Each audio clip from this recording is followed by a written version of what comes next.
Lead code question 26. Remove duplicates from sorted array.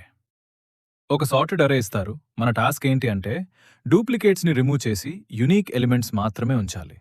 ఇంకో important point ఏంటి అంటే కొత్త అరే యూజ్ చేయకూడదు. ఎగ్జిస్టింగ్ అరేలో మోడిఫై చేయాలి.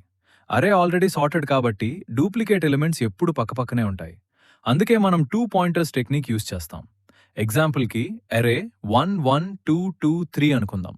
ఫస్ట్ పాయింటర్ లాస్ట్ యునీక్ ఎలిమెంట్ని ట్రాక్ చేస్తుంది. స్టార్ట్లో అది ఫస్ట్ ఎలిమెంట్ 1 దగ్గర ఉంటుంది. సెకండ్ పాయింటర్ అరేని స్కాన్ చేస్తూ ఉంటుంది. మళ్ళీ 1 వస్తే అది డూప్లికేట్ కాబట్టి ఇగ్నోర్ చేస్తాం. తర్వాత 2 వస్తుంది. అది ప్రీవియస్ యునీక్ ఎలిమెంట్ 1కి డిఫరెంట్ కాబట్టి యునీక్ పాయింటర్ని ఒక స్టెప్ ముందుకు మూవ్ చేసి 2ని అక్కడ ప్లేస్ చేస్తాం. మళ్ళీ 2 వస్తే డూప్లికేట్ కాబట్టి స్కిప్ చేస్తాం. తర్వాత 3 వస్తుంది. ఇది కొత్త యునీక్ ఎలిమెంట్ కాబట్టి యునీక్ పాయింటర్ నెక్స్ట్ పొజిషన్కి మూవ్ చేసి 3ని ప్లేస్ చేస్తాం. ఇప్పుడు అరే స్టార్టింగ్ పార్ట్లో 1 2 3 ఉంటాయి. Unique elements count 3. సింపుల్గా చెప్పాలి అంటే ప్రతిసారి కొత్త నంబర్ కనిపిస్తే యునీక్ సెక్షన్లో యాడ్ చేస్తాం. డూప్లికేట్స్ని స్కిప్ చేస్తాం. Time complexity O(n), space complexity O(1).